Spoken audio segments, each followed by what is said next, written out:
Thank you for joining us, Anil. It's a pleasure to have you. Small group today. We aren't a large club. There are about 28, 30 of us, but it's summer, so our smaller attendance, as you can imagine.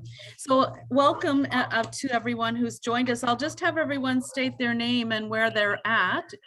Some of them have it on their next to their name, but so you can have an idea. We're all scattered all over the place. So I'll start with myself. I live in Red Deer, Alberta, but I'm in a summer vacation in Prince Edward Island. So I'll go to Brenda to my left.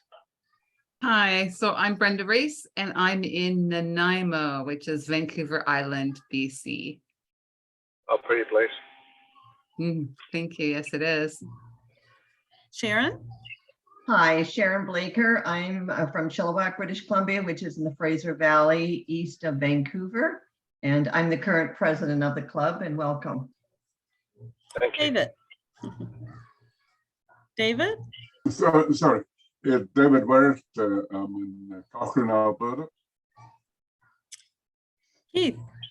I'm Keith Evans. I'm in a place called Addleston, just outside of London, England. Oh, wow. And yes, Vicky.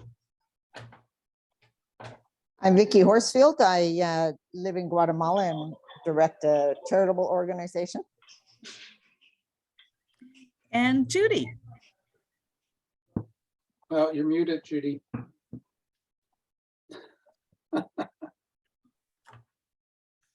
Hi, Judy Brown, and I live at Pigeon Lake, Alberta.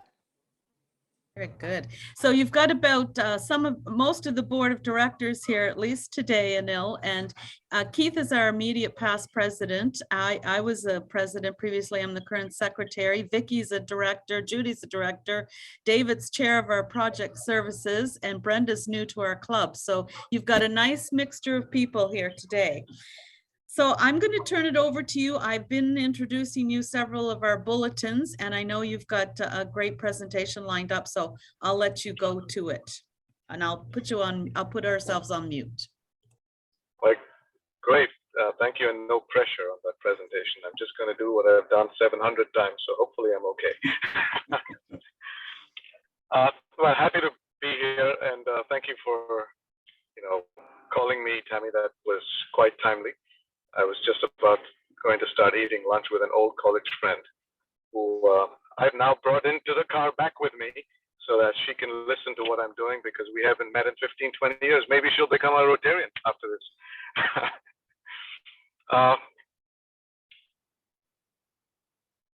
I'm the current president of the Rotary Club of Organ Donation, which is also any club. And we do have members from around the world as well. So we are 23 of us at this stage. It was inaugurated this year in March by Shekhar Mehta, at the time the RI president. He took his time out because it was quite an important issue that needed to be tackled. And organ donation as a club in Rotary, being the first of its kind in the world, would probably be setting the stage for what has to happen in the future of Rotary. And I hope, and that's one of the reasons I'm traveling around the world, well, at least from one convention to another. I'm driving to Australia, and some places I have to be on the ship. So that will happen.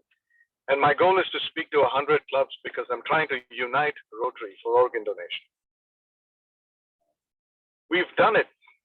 We've done it in polio, with polio.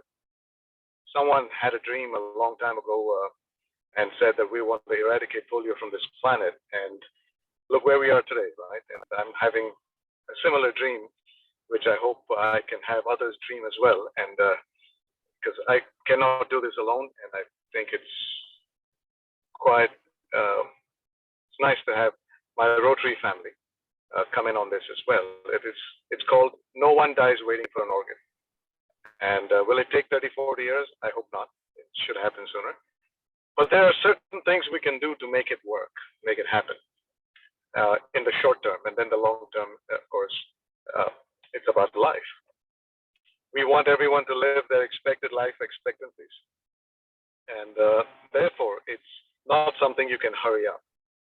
But at the same time, there are people who have lived their lives, who are living their lives now, and yet don't step forward to come and save another life. And that is because they're afraid, not because there isn't enough love. And love is the engine that makes it happen. Organ donation is a direct act of love. Either you love humanity, that's a divine form of love, or you love an individual, which is equally divine in a very micro space. We have over 100,000 people waiting for an organ. One every 3 days dies waiting for one. 5,000 to 7,000 people add to that list, and I'm talking just North America. That's a lot of love missing.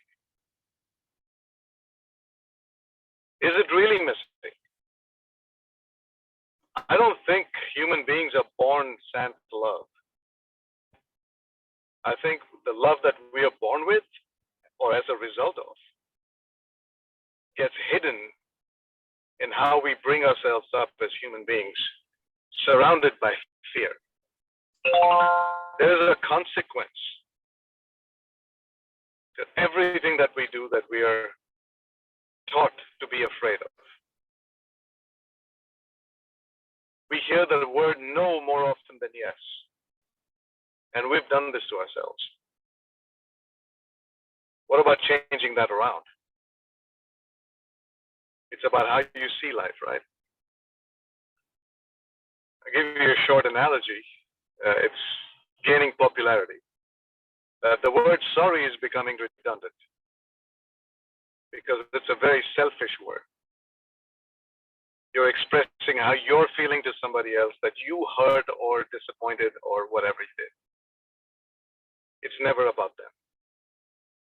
You flip that over and say thank you to them and say thank you for being patient. I couldn't come back on time.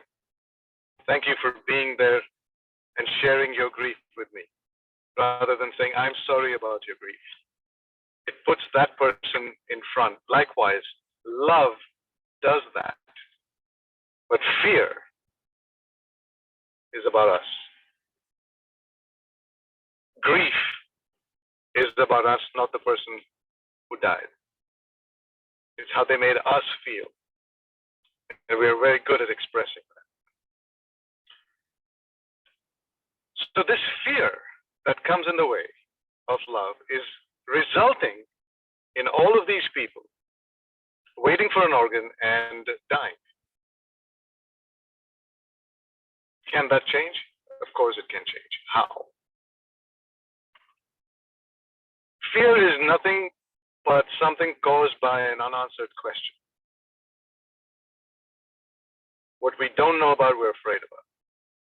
We're afraid of. It's like telling you to go down a dark alley in a scary neighborhood and telling you that someone on the other side of that alley, at the other end, is waiting to be saved. You wouldn't go there because you're afraid. You're afraid of what would happen to you as you walk down that alley. But the moment we put the floodlights on that dark alley, it suddenly seems less scary. We're more aware of what's going on in that alley. And we're more forthcoming to walk through there and go and save that person. And that's what we can do as Rotarians. Become the floodlight in the dark alley of fear that prevents people from showing their love for the ones in their own families, their communities, their friend circle, and allowing them to die because they're afraid of what they didn't know. Organ donation stands on three strong pillars. It's the social pillar, the medical pillar, and the legal pillar. Organ donation is not a medical problem like most other illnesses, where you need billions of dollars for research funding. It's not a legal issue, at least in the communities you come from. In Guatemala, we'll talk about that soon, since we have someone from there.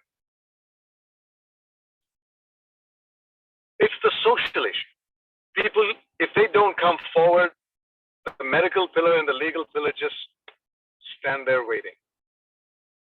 And to club organ donation as a under the medical and health umbrella, you cannot be more wrong than that. It's a social issue and can only be tackled with awareness, can only be tackled with advocacy, and can only be realized in the current form in some countries by philanthropy. But since most of you are in Canada, and well, we'll talk about the UK and Guatemala briefly after this. You have a great law in place. In Alberta, the only way to become an organ donor now is to sign up on the Department of Health website. Expression of your intent is on your driver's license.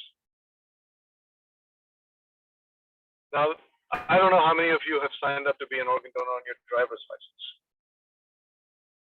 Let's assume all of you. Okay? 15% or less people who've expressed their intent. Now, the driver's license only captures your intent. Nothing else happens beyond that. If someone sees it, they know your intent. If someone doesn't see it, they have no clue. But most of you don't know that. You assume that you put it on your driver's license and automatically after you pass away, people will know. No, it's not magic. The DMV just takes your license, puts your intent on there. That's it. It's over. If you do not tell your family about it, they're not going to know. Most people don't tell their family, assuming it will happen. If you're not in a car crash, God forbid anyone is, with safer vehicles and safer traffic laws and all of that, those car crashes are getting fewer and far in between. That means less people are dying, and thank God. The supply, of course, has come down because of it. So who's going to take care of that? People are dying, but they're dying at homes, they're dying in hospital beds. But are they looking for your driver's license over there? No. It's not consistent protocol everywhere. What can you do in your specific communities, in Nanaimo, in Chilliwack, in Edmonton, or Pigeon Lake? What you can do in your communities is speak to the local EMS or local hospital authorities, or better still, speak to your mayor or your county executive. Have them install these protocols. And the conversion rate of 10 to 15% of the 100 people who signed up begins to rise automatically, because your intent will get known, because the driver's license will be seen, which today it isn't. And hence the waste. Your effort is scaled with just one activity, is by changing how your local government treats this. You could go to funeral homes and have them install a consistent protocol there, because the process is you die in a hospital, you die at home, or you die in a car crash, you end up in a funeral home first. And you need to be within the first 10 hours of death to harvest or procure the organs. And that's well within the time frame that you would end up in a funeral home, if not the hospital. This is just one simple thing that you could do as a Rotary Club in your community to ensure no one dies waiting for an organ in your community, because every community steps up, we've killed this thing. It's not a global phenomenon, it's a local phenomenon. You can do it. But good information leads to good decision making. So you cannot turn your eye away from awareness. I'm making 8 people here aware. You may have to go and make 2 people aware, but those 2 people, if effective, can make the difference.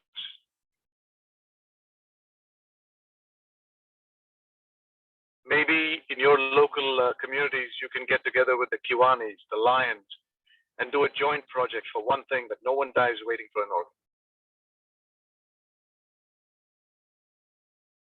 You have many people like me in your communities who can stand up and become poster people and speak about their lives when they became lighter with 1 organ less. As the kidney donor, I'm able to speak to things that most others who haven't done so, I can tell you what it's like in this life. I can tell you the truth. By example, and you have many such in your communities, prop them up. Get them to go speak to high schools, colleges, groups of people, fairs. Make organ donation a normal conversation. And if it becomes part of normal conversation, it's internalized. It's not something someone must remember.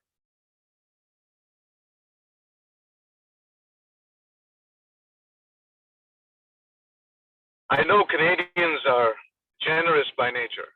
You live in the wilderness and you look out for each other because you live in the edge of wilderness. Things happen over there. This is a no-brainer. How do I know this about you people? I had the good fortune of being a Rotary Youth Exchange student, and I was sent to Smithers, BC. I know where all of you live. Been there. Bless you.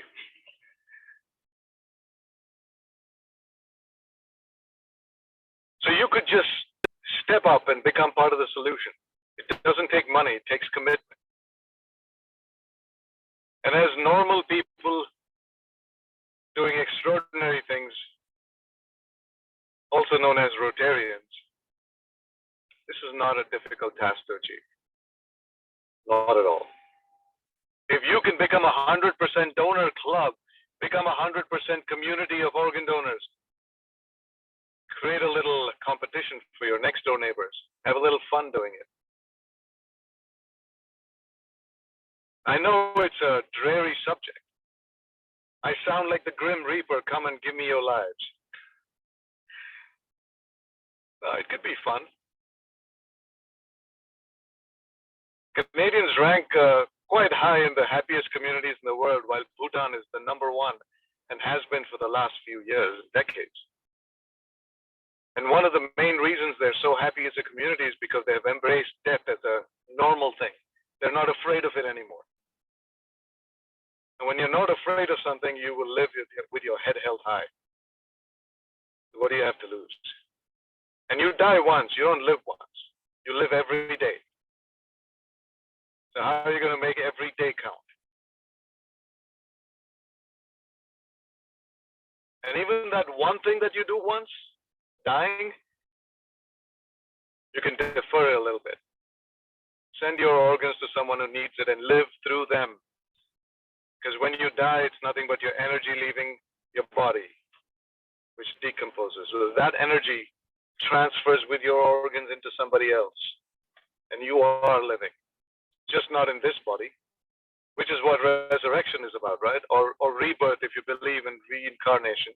You come back as another life, not necessarily the same body. With your organ donation, you're going there directly. No ambiguity, because reincarnation can bring you back as a mule, as a horse, as a dog, as a donkey, whatever. If you believe in the cycle of karma. Every religion has their own versions of it. Organ donation, direct track. No ambiguity. You're helping a fellow human being. Some faiths believe in being useful in death, and hence they say, let the maggots eat us, we'll bury us, or we'll put ourselves in the Tower of Silence.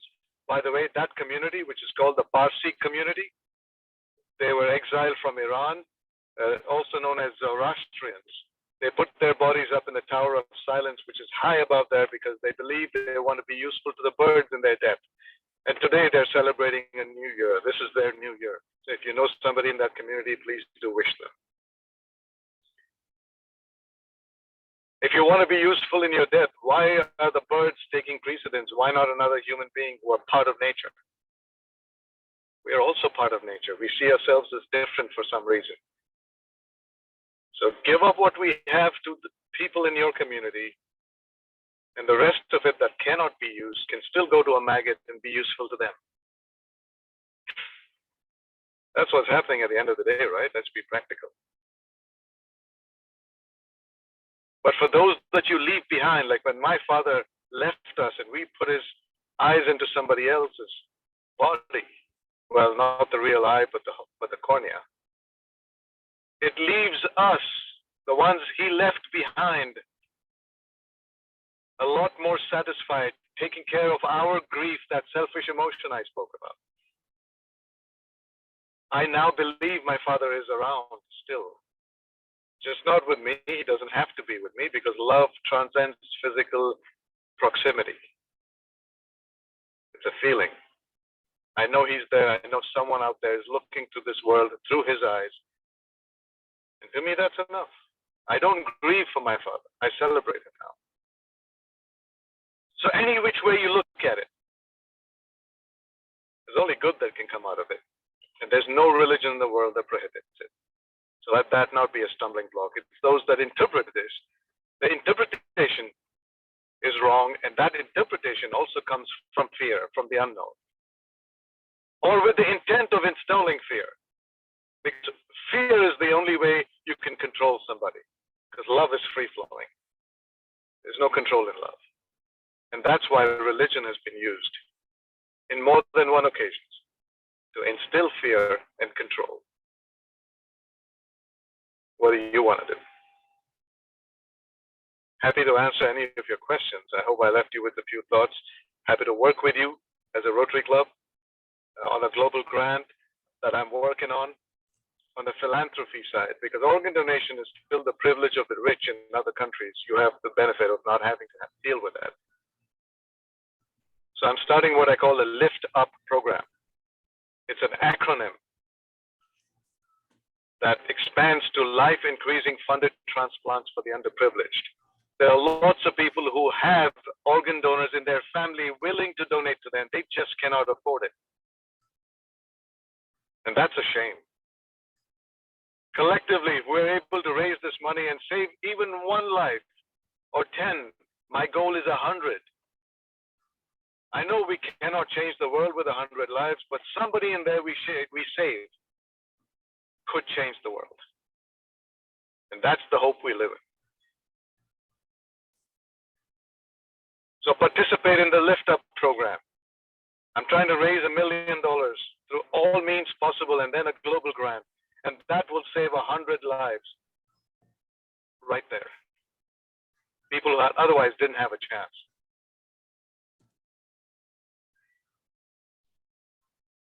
If you want to go to heaven, that's the place that you aspire to be.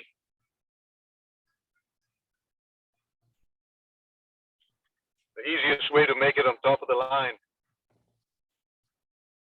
is to be involved in saving a life. So I don't know what your journey is going to be like, but you can still save a life and go wherever you want. So Anil, do you have a time frame for this project? I don't. I'm just drumming up support so that when I put it up on the global grant site, once it's all fleshed out, then I would expect all of you to go look at it if it means something to you and become a part of it. Anybody else have any questions?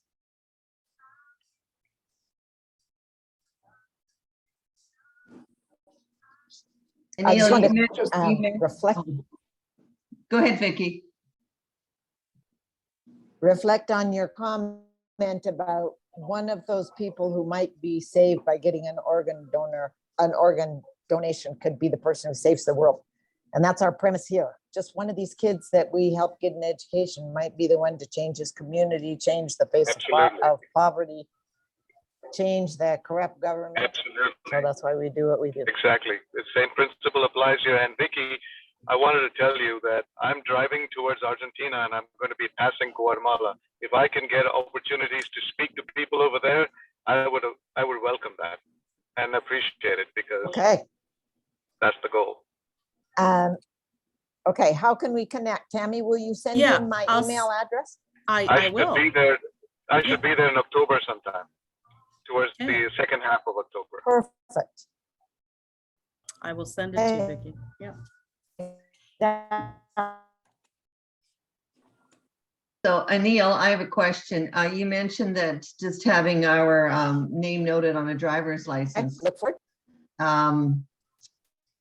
wasn't enough.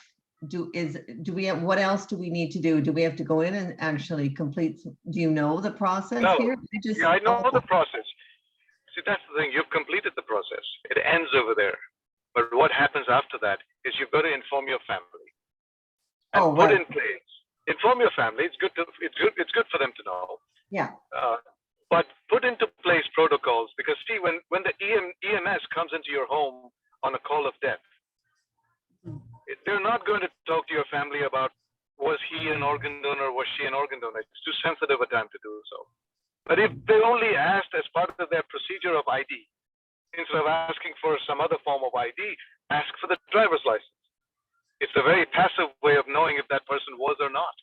Mhm. Okay. Okay. Put that They- in place, it will automatically go, make a difference.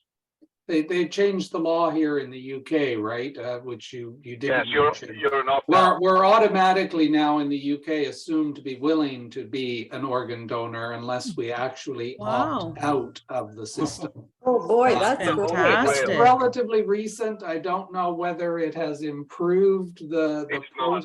prospects of donation, but it's at least a different focus now. Yeah, so one of my members in my club, he's the president-elect for the Rotary Club of Organ Donation, is out of Leicester. And if there's a way that you both can connect, and he does a lot of work in this space, especially with South Asians. Now, the African community and the South Asians and Asians in the UK make up for 30% of the people waiting for an organ in your NHS system. But they only make up for 2% of the donor pool they're willing to take and they're not willing to give. And that's what Kirit, who's at Leicester, is trying to increase, because you have to, if you're 30% of wanting, you've got to be at least 50% of giving. And how do you make that happen, Yeah. So It's a blood group thing as well, I think, because I think No. the BAM In fact- community has a preponderance of a blood type where there's I've got- less. I'm going to stop, interrupt you here for good cause. On the 18th, today is the 16th, on the 18th, we have a talk online, which I would love for you guys to join. I'll send Tammy the link. It's about a doctor in India who has conducted over 50 against blood group transplants and doing just fine. So that isn't a problem anymore. In fact, in Coventry, I think there was a news yesterday that you don't have to be the same blood type even for cadaveric organ donations. They can alter the blood type and make it compatible. That was It's breaking news, Cambridge researchers Cambridge, yes, have been able to change the blood group for. exactly.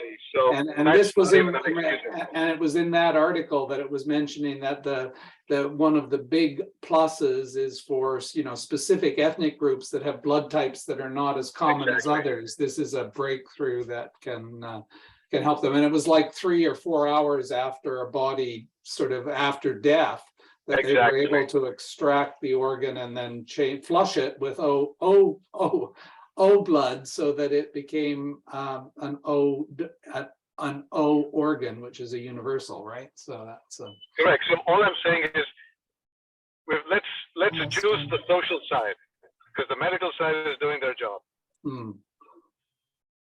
I mean, my view always has been is if I'm dead, I don't need them anymore. somebody else But it's not about you, the makes family them that you have leave behind. them. It's the family you leave behind that has all of these. Yeah, but my family does know. I always say that I'm a donor. If I mean, by the time I die, it probably won't be anything in my body worth harvesting. But anyway, it's Again, I will bust that myth again for you. You Yeah. can be 120 and still give your eyes away. yeah, because yeah, they're still corneas wonderful. and stuff. Yeah, for sure. Yeah. Right. So, see, medical sciences, they make strides. So our job is to just donate. Let them decide what's useful or not. Mhm. Yeah, You know, absolutely. if it's not, it's not. You know, it'll go up. You'll end up where you're supposed to anyway.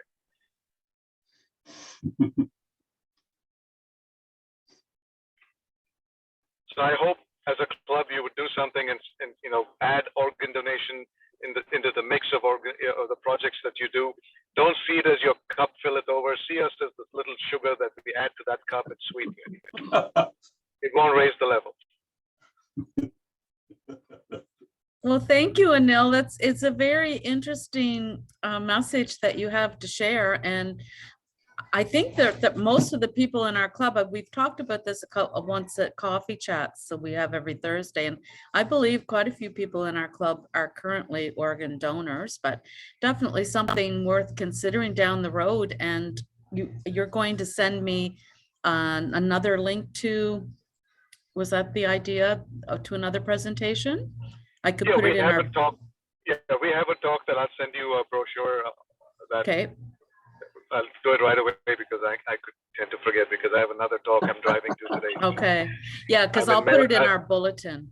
So, Yeah, I'm in Anil, Maryland today. Yes. another question, is there, you said, you know, you would like clubs to be involved in their communities, and is there any strategy that you actually have put into place or any guidelines that we can follow? Because we are from all over the world. I could send this to Tammy and she could share this with you. It just, Perfect. it'll start getting you thinking about this. Good. Yeah, I think that's a great idea, so that we've got something concrete that we can share with our members and say, you know, these are maybe a couple of very simple steps that you could do in your own communities. Because Absolutely, we have people that are in Mexico for part of the year, you know, we've got members all over the place, just as you have, of course. So. And our district, we're in District 5370. That's where we were chartered in Alberta. Should So it'd set be as interesting a to have. challenge. Oh, sorry. Am I talking over somebody? No. It sounds like the district is behind this too, because it's been in their newsletter. So definitely something worth a presentation at the district conference each fall. Have you? That might be Well, an avenue. I would be happy to come if invited. I am actually, I just got invited to speak at a district conference, which is happening unusually early in September in Kansas. So Oh, nice. 24th, on 24th of September, I've been invited to speak there. Yeah. Yeah, but yeah, if I'm able to do so in your district in Yeah. time, yeah, sure. Yeah, I'll definitely send off something to the district organizing I've al- committee there, be in the I've spring. auditioned for you now, so please put in a good Yes. word. That's right, yes, yeah. Any other comments or questions or? No? Well, thank you, Anil. It's been a pleasure, and I'm sure that we'll look forward to hearing more from you down the road, and good luck with all of your ideas. It's definitely a worthy endeavor. Well, thank you Thank so you. much. I really appreciate it. Yes. Thank you. Normally in a physical meeting, I would have, let me show it to you, sorry. I would have this Yes. over there to collect gas money so I can go from one meeting to another. That's how Okay. Rotarians come, get behind this whole mission with me. Yes. And I've been able to reach over 100 clubs around the world so far, and hopefully Good. another Wow, 100 good added. for you. But, Good, that's, but if you're generous enough, I do take GoFundMe and whatever else. I'm happy to. But Well, you're very passionate. You're very Yes. passionate, Neil, and it's very obvious when you speak that you're very passionate, committed, and focused on on your goals with regard to organ donations. That's great. Thank you, sir. I've been driving through 44 countries this past 7 years, and Wow. Amazing. hopefully I will get around to Africa next year. Exactly. They need a lot more education on this as well. Yes. Mm. Yeah. Okay, I'm going to stop the recording.